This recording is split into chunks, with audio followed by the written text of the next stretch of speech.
بسم الله الرحمن الرحيم الحمد لله رب العالمين والصلاة والسلام على نبينا محمد وعلى آله وأصحابه وسلم تسليما مزيدا ثم أما بعد إخوة الكرام السلام عليكم ورحمة الله وبركاته. إخوة الكرام إن شاء الله aujourd'hui اليوم nous allons aborder إن شاء الله une petite ibara, une leçon إن شاء الله bénéfique que l'on va tirer par rapport au fait que comment l'adorateur d'Allah subhanahu wa ta'ala fait de dunya, eh bien celui-ci il ne doit pas être accaparé, il ne doit pas faire en sorte que ad-dunya va devenir sa principale préoccupation. C'est comme ça que lazimu at-taqwa fi kulli hal. L'adorateur d'Allah subhanahu wa ta'ala normalement il doit essayer de faire preuve de taqwa, de piété en toute situation. لأنك لا ترى في الضيق إلا الساعة وفي المرض إلا العافية. C'est-à-dire que grâce à cette situation de taqwa, de piété à l'égard d'Allah subhanahu wa ta'ala, l'adorateur, eh bien, il ne verra pas, il verra donc que sa situation difficile va devenir eh bien, quelque chose qui va se faciliter. Et une situation de maladie, eh bien, il va voir une forme de guérison. Cela, alhamdulillah, hada naqduha al-ajilah wa al-ajilu yani ma'loum, parce que cela fait partie de la récompense qu'Allah jalla fi'ula il accorde aux pieux. Parce que la bonne fin elle appartient toujours aux pieux. Donc Allah jalla fi'ula il va venir soutenir celui qui va, grâce par la piété à l'égard d'Allah subhanahu wa ta'ala, eh bien il va venir l'assister. Quand il va être malade, il va le rétablir, en tout cas lui apporter le bien qu'il faut. Lorsqu'il va être dans la crainte, il va le rassurer. Lorsqu'il va être dans une situation difficile, il va lui faciliter. Tout cela fait partie des sagesses d'Allah subhanahu wa ta'ala. Quand on réfléchit à cela, il faut se rappeler que وليس للعبد مستراح في الدنيا مستراح حتى تحت شجرة طوبة. Et l'adorateur d'Allah jalla fi'ula, il ne sera jamais dans une situation de, on va dire, de repos complet, fit dunya, jusqu'à temps qu'il arrive sous l'arbre de Touba. Et Touba, c'est un arbre, c'est une récompense, fil jannah, au paradis. Mais aussi, c'est une grande récompense par le fait que c'est un arbre qui existe à fil jannah. Au point qu'il y a un hadith où un jour le prophète a parlé de cet arbre, Touba fil jannah. Et un bédouin a posé la question, Ya Rasulallah, est-ce que cet arbre-là, il ressemble à un arbre de ce bas monde? Il a dit, il n'y a rien qui ressemble à cet arbre-là, mais ce qui est proche de cela, c'est un arbre qui est dans le Shem, dans les pays de là-bas, c'est-à-dire la Jordanie, le Liban, donc la Palestine, tout cela, c'est le coin Shem. Et il dit qu'il y a un arbre là-bas, eh bien, il ressemble à cela, c'est-à-dire son tronc, il est fin, et lorsqu'il monte en hauteur, eh bien il s'élargit. Et il lui a dit, est-ce que tu as, le prophète a dit à ce bédouin, est-ce que tu as une chamelle? Et si tu prends la plus jeune de tes chamelles, et tu lui demandes de faire le tour de cet arbre-là, eh bien à la fin de son tour, elle sera devenue toute vieille. Pour dire, subhanallah, la grandeur de cet arbre. Et dans un autre hadith, cet arbre, Touba, on dit comme quoi le cavalier, s'il cavale sous son ombre pendant 100 ans, eh bien il ne va pas arriver au bout de cet arbre. Donc les ulama te disent que fil jannah, celui qui arrive à ce niveau-là, il a eu une grande récompense. Donc l'adorateur d'Allah jalla fi'ala, il ne connaîtra pas fit dunya, on va dire un repos. Il aura toujours des difficultés qui sont liées en fait à ce bas monde, aux soucis de ce bas monde, tout cela. Et le seul repos, c'est lorsque justement tu arriveras, comme le disaient certains, tahta shajarati touba, en dessous de cet arbre-là. Et au point on dit même, walaysa li muhibbi qararun illa yawma al-mazid. Et celui qui adorait ou qui aimait Allah jalla fi'ula, eh bien lui-même ne trouvera pas le repos dans cette dunya, si ce n'est le jour où il va être augmenté en récompense, et c'est-à-dire encore une fois, fil jannah. C'est pour ça qu'on dit kullu man mata mu'minan billah jalla fi'ula wa rasulih muti'an lillahi azza wa jalla wa rasulih kana min ahli an-na'im ahli al-jannah. Toute personne ainsi qui quittera ce bas monde, qui mourra et qui quittera ce bas monde, mais en ayant le cœur croyant à Allah subhanahu wa ta'ala, obéissant à Allah azza wa jal, eh bien toute personne qui partira sur cela, eh bien lui, il aura la récompense d'être des gens du paradis.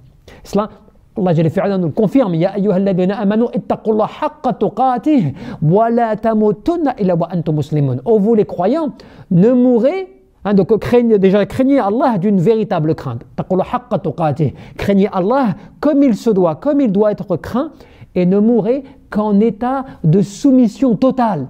Allah subhanahu wa ta'ala. Ou comme quand Allah Jalla fi'ala te dit Ya ayyuhalladhina amanu ittaqullah wa qulu qawlan sadida yuslih lakum a'malakum wa yaghfir lakum dhunubakum wa ma yuti' Allah wa rasulahu faqad faza fawzan 'azima. Donc cela veut dire, oh vous les porteurs de la foi, les croyants, craignez Allah, encore une fois toujours la crainte, tu vois, qui est toujours mise en avant. Craignez Allah et portez une parole de vérité, une parole de droiture. Allah Jalla fi'ala, donc grâce à cela, yuslih lakum a'malakum wa yaghfir lakum dhunubakum. Allah il va vous réformer vos œuvres et il va vous pardonner vos méfaits, vos péchés. Et comment, c'est quoi l'islah fil a'mal? C'est quoi la réforme dans les œuvres? C'est le fait que Allah Jalla fi'ala, il va t'aider à ce que tes mauvaises actions, elles aillent vers le bien. Ce que tu fais de mauvais, Allah Jalla fi'ala, il va le changer pour faire en sorte que tu vas faire au fur et à mesure, tu vas faire des œuvres qui vont aller vers le bien. Yuslih lakum a'malakum. Allah il va te réformer tes œuvres. Wa yaghfir lakum dhunubakum. Et en plus, il va te pardonner tes péchés. Mais par contre, il y a une condition. Wa ma yuti' Allah wa rasulahu. Celui qui va obéir à Allah et à son prophète, faqad faza fawzan 'azima. Eh bien, c'est lui qui obtiendra une grande victoire, une grande réussite auprès d'Allah subhanahu wa ta'ala. Wa lihada ibadallah, faman unsa billah subhanahu wa ta'ala fi ad-dunya واشتق يعني إلى لقاء الله عز وجل يعني لقاء سبحانه وتعالى فقد فاز بأعظم اللذات يعني يمكن لبشر الوصول إليها في هذه الدار. Celui qui va donc essayer de, tu vois, dans ce bas monde, de travailler sa proximité avec Allah. C'est-à-dire que tu vas faire en sorte d'aimer et de fortifier ta foi, al-mahabba, l'amour, l'iman, billah jalla fi'ala, pour essayer de te rapprocher d'Allah azza wa jal. Dans ce bas monde, eh bien Allah subhanahu wa ta'ala, il va t'accorder une récompense. Cette récompense, c'est quoi? C'est le fait, eh bien, que tu vas obtenir ce bien-être, c'est-à-dire le fait d'être bien avec Allah subhanahu wa ta'ala. Tu vois? Bon, Allah jalla fi'ala, il va faire en sorte que tu vas, tout ce que n'importe quelle personne qu'elle pourrait avoir dans ce bas monde en termes de richesse ou de bien, eh bien le fait que toi, tu aies cette bonne relation avec Allah subhanahu wa ta'ala, il n'y a personne qui aura meilleur que toi. Toi, tu vas te sentir le plus riche, le plus heureux, le plus dans la quiétude avec Allah subhanahu wa ta'ala. Mais ce n'est pas quelque chose que tu vois dans l'argent. Il ne faut pas que tu crois, tu t'interprètes cela par l'argent. Parce que tu as des gens, des fois, ils évaluent les gens uniquement par rapport à leurs apparences. Ils voient quelqu'un de riche, il dit, tu vois, il a la richesse, il a ceci, il a cela. Mais il ne sait pas la pauvreté qu'il a dans son cœur. Tu vois? Tu en as certains qui paraissent modestes ou pauvres, et pourtant, dans leur cœur, ils ont un bonheur, ils vivent un bonheur. Parce qu'ils ont cette piété avec Allah Jalla fi'ala, zuhd, cet ascétisme pour Allah subhanahu wa ta'ala. Ils aiment être en proximité et avec Allah Jalla fi'ala, yani fil ubudiyah, dans la servitude à l'égard d'Allah subhanahu wa ta'ala. Et c'est pour cela que l'adorateur d'Allah subhanahu wa ta'ala, il doit se rappeler, comment Allah Jalla fi'ala te rappelle que, yani fait dunya, tu n'auras pas le bonheur complet, total, si ce n'est quand ton cœur il est bien en connexion avec Allah subhanahu wa ta'ala. C'est pour ça qu'Allah Jalla fi'ala, quand on parlait tout à l'heure de Touba, yani de cet arbre, c'est une récompense aussi. Alladhina amanu wa amilu salihat touba lahum wa husnu ma'ab. Ceux qui croient en Allah et qui font des bonnes œuvres, ils auront une grande récompense. Et regardez comment Allah Jalla fi'ala, il a traduit la récompense. Touba lahum. Une grande récompense. Wa husnu ma'ab. Et un excellent retour. Un retour où? Auprès d'Allah subhanahu wa ta'ala. C'est-à-dire qu'Allah Jalla fi'ala, quand tu vas revenir à lui, quand il va te ramener à lui, et que toi tu as fait partie min al-muttaqin, parmi les pieux, parmi ceux qui étaient dans la crainte d'Allah subhanahu wa ta'ala, eh bien tu vas avoir un bonheur, un bien-être, tu vois, de plaisir dans ton cœur que jamais tu n'aurais imaginé.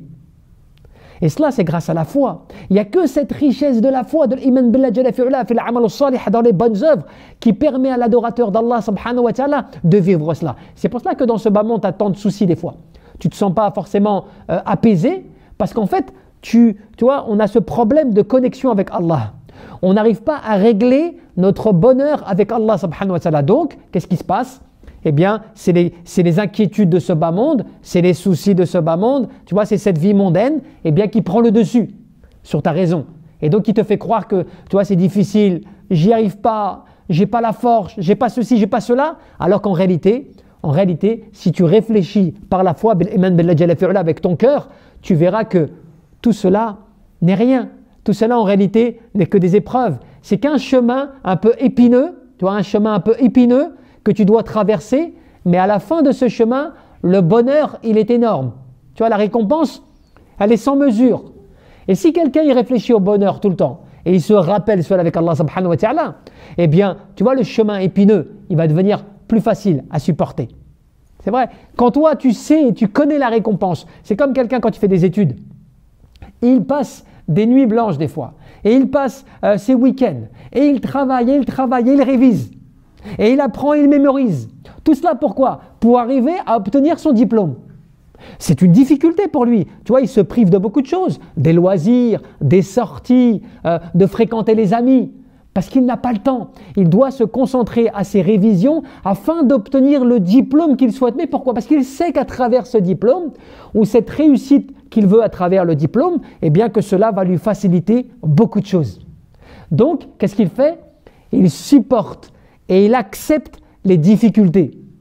Parce qu'il sait que le résultat final, il est bien meilleur et plus plaisant, tu vois, que les difficultés. Tu comprends? Donc, quand tu fonctionnes comme cela pour ton Créateur, à plus forte raison pour Allah subhanahu wa ta'ala, et que tu sais que ce que tu vis en difficulté, en complication, il y a un effet de dunya, tout cela et tout, tu sais que c'est pas cela le but.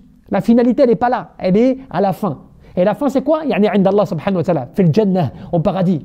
Et qu'après, c'est le repos éternel, la récompense éternelle, tu vois, la grâce éternelle et surtout le pardon éternel. Subhanallah, puisqu'Allah Jalla fi'ula, fil jannah, qu'est-ce que tu gagnes parmi les grands bienfaits? Ridwanullah, l'agrément d'Allah. Cet agrément, c'est extraordinaire. Cet agrément d'Allah subhanahu wa ta'ala, c'est une récompense. Parce que qui dit obtenir l'agrément d'Allah, qu'est-ce que cela veut dire? Que Allah subhanahu wa ta'ala ne se mettra plus jamais en colère contre toi. Cela veut dire que Allah azza wa jal, il te récompensera sans jamais te priver. C'est cela l'agrément. Parce que dans ce bas monde, tu as, alhamdulillah, l'amour d'Allah, parce que tu crois. Tu as la foi, l'iman billah subhanahu wa ta'ala, c'est qu'Allah il t'aime. Parce que si Allah jalla fi'ula, il ne t'aime pas, il ne te guide pas sur le droit chemin. Wa man yu'min billah yahdi qalbah. Celui qui croit en Allah, Allah il va guider son cœur. Donc, tu fais partie de al-muhibbin, des amoureux d'Allah subhanahu wa ta'ala. Inna Allah yuhibbu, yani al-muhsinin, wal-muqsitin, wal-muttaqin, tu vois, wal-sabirin, wal-shakirin. Allah jalla fi'ula, toutes ces personnes-là, il les aime. Les pieux, ceux qui font preuve de patience, ceux qui sont reconnaissants, ceux qui font preuve de justice et d'équité. Tu vois, Allah Jalla fi'ula, il aime tout cela. Donc cela veut dire que quand la personne elle est croyante, qu'elle adore Allah, qu'elle pratique, eh bien c'est qu'elle est aimée par Allah subhanahu wa ta'ala. Mais par contre, il y a des darajat, il y a des degrés d'amour. Tu as des degrés qui s'élèvent. Et t'en as certains, ils ont des hauts degrés, qui font partie de min awliya Allah subhanahu wa ta'ala, al-muttaqin, parmi les rapprochés d'Allah, les alliés d'Allah subhanahu wa ta'ala. Mais le croyant, pour ça que quelqu'un de l'ulama te disait quoi? فمن يعني ومن اجتهد في طاعة الله عز وجل بل رسوله بحسب استطاعته كان من أولياء الله المتقين. Celui qui va faire l'effort d'obéir à Allah et à son prophète dans la mesure de ses capacités, c'est-à-dire il fait l'effort dans la mesure de ses capacités, eh bien il fera partie des gens rapprochés d'Allah subhanahu wa ta'ala. C'est cela qu'on doit. Tu sais, Ibn al-Qayyim rahmatullah, il disait une belle parole. Il disait Kam ja'a al-thawab yas'a ilayk fawaqafa yani bil babi faraddahu bawabu sawfa wa la'alla wa asa. Il dit combien de récompenses sont venues jusqu'à la porte. Quelque part, ça veut dire jusqu'à ta porte, jusqu'à toi. Combien de récompenses sont venues jusqu'à toi? Et cette porte-là, elle est comme restée fermée. Tu ne l'as pas ouverte à cause de quoi? Tu as dit peut-être, on verra, je verrai plus tard. Donc, qu'est-ce que cela veut dire?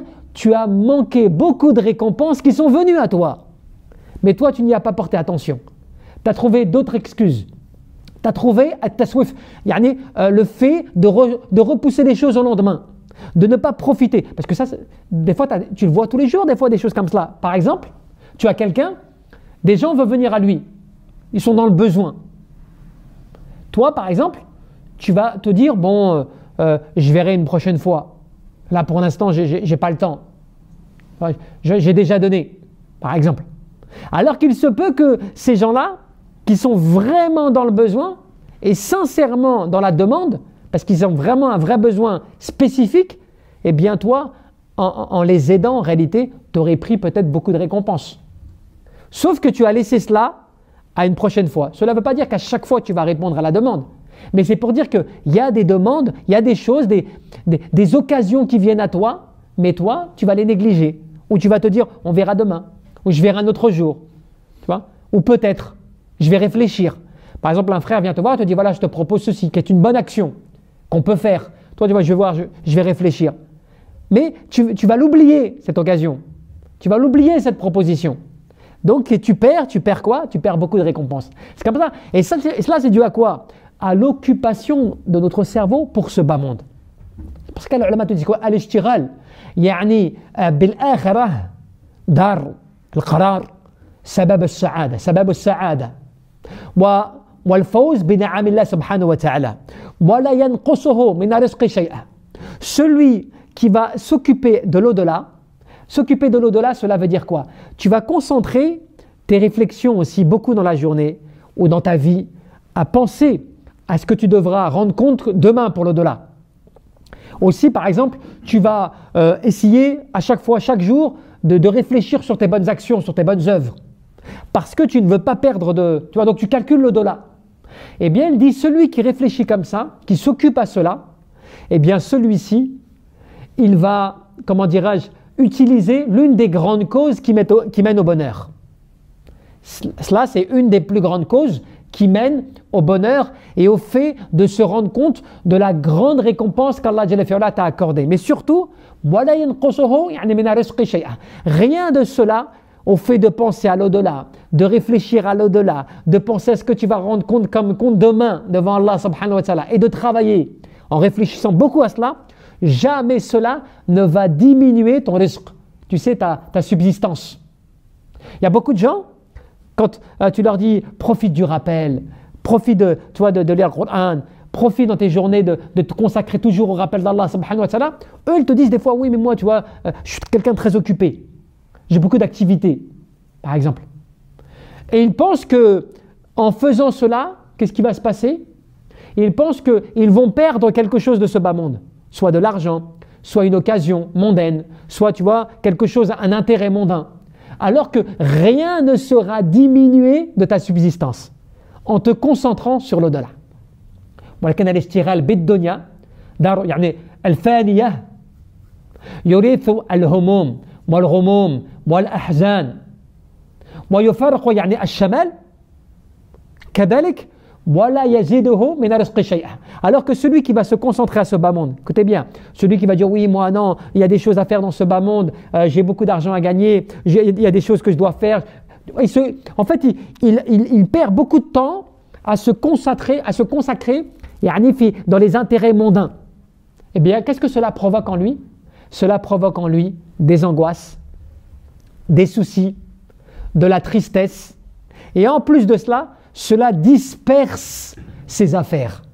Cela disperse ses affaires. Et en plus, il n'ajoute absolument rien à sa subsistance qui lui était destinée. Alors vous allez me dire, mais c'est quoi la preuve de cela? Eh bien la preuve, elle figure dans un hadith authentique. Le prophète sallallahu alayhi wa sallam nous dit quoi? Man kanat يعني الدنيا همه فرق الله عليه أمره وجعل فقره بين عينيه ولم يأته من الدنيا إلا ما كتب له. Celui qui fait de ce bas monde sa principale priorité, d'accord? Allah, qu'est-ce qu'il va faire? Il va disperser ses affaires. Et Allah, il mettra toujours devant lui, devant ses yeux, il mettra toujours devant lui la pauvreté. Et rien, en plus de cela, il n'obtiendra rien de plus que ce qui lui était destiné. وَمَنْ كَانَتَ الْآخِرَةُ نِيَّتَهُ جَمَعَ اللَّهُ لَهُ أَمْرَهُ وَجَعَلَ غِنَهُ فِي قَلْبِهِ Et regardez le contraire. Celui qui fait de l'au-delà sa principale intention, son principal objectif, Allah il va réunir ses affaires. Donc cela veut dire quoi? Allah il va améliorer ses affaires. Il va organiser ses affaires. Et en plus de cela, il va mettre dans son cœur la richesse. Et bien sûr, tout ce qui lui est dû de cette dunya, de ce bas monde, lui sera accordé. Qu'est-ce que cela veut dire? Cela veut dire qu'en fin de compte, tu as tout à perdre, si je puis dire, en t'occupant de ce bas monde et en oubliant l'au-delà. Tu as tout à perdre. C'est quoi que tu as à perdre? Un, déjà, tu ne vas rien augmenter de ce qui t'était dû, de ce que Allah Jalla fi'ala doit te donner, de ce qui t'est prédestiné, tu ne vas rien augmenter. Deuxièmement, tu vas rentrer dans les soucis, les angoisses, et tes affaires, elles vont être éparpillées, c'est-à-dire tu seras désorganisé dans ton organisation, tu vois, de la vie de tous les jours, dans tes affaires personnelles, dans tes affaires professionnelles, dans tes projets. Eh bien, il y aura toujours une forme de désorganisation. Et à chaque fois, tu auras peur de la pauvreté. Subhanallah. Alors que le contraire, tu as tout à gagner. Si tu penses à l'au-delà, tu agis pour l'au-delà, tu t'inquiètes pour l'au-delà, tout en faisant tes obligations, mais c'est ta priorité l'au-delà. Allah Jalla fi'ala, il va améliorer tes affaires. Ce à quoi tu ne penses pas, Allah il va l'organiser pour toi. Et en plus de cela, ce que tu as comme bien entre tes mains, Allah Jalla fi'ala, il va installer dans ton cœur, la richesse. C'est-à-dire que ce que tu auras avec toi va te suffire. Tu seras bien avec ce que tu as. Tu auras le qana'a, c'est-à-dire la quiétude et l'assurance. Donc l'adorateur d'Allah Jalla fi'ala, il a tout à gagner. Il a tout à gagner à s'organiser dans sa tête et dans sa vie, à penser beaucoup à l'au-delà et à réfléchir aux bonnes œuvres de l'au-delà. C'est comme les assises de rappel, tu vois, on est assis comme cela. Et bien à l'époque du prophète, il y avait deux frères de sang. Il y en avait un, il travaillait tout le temps. Il travaillait et c'était lui qui subvenait aux besoins de son autre frère. Parce que son autre frère, il ne travaillait pas, mais il était beaucoup avec le prophète. D'accord? Et un jour, le frère qui travaillait beaucoup, il est parti voir le prophète pour se plaindre. Pour lui dire, Ya Rasulallah, tu vois, moi je travaille, je cours après ma subsistance, je suis occupé, je cours après de dunya, donc voilà, et je viens donc en charge, je m'occupe aussi grâce à cela, je m'occupe de mon frère, qui lui ne travaille pas et il est beaucoup avec toi. Et qu'est-ce que lui a répondu le prophète? Il lui a pas dit, c'est vrai, tu as raison, ce que tu fais c'est bien, ton frère il n'est pas bien, des choses comme cela. Il lui a dit, la'allaka, il se peut que pour toi, ta subsistance que tu acquiers, elle vient par son biais à lui.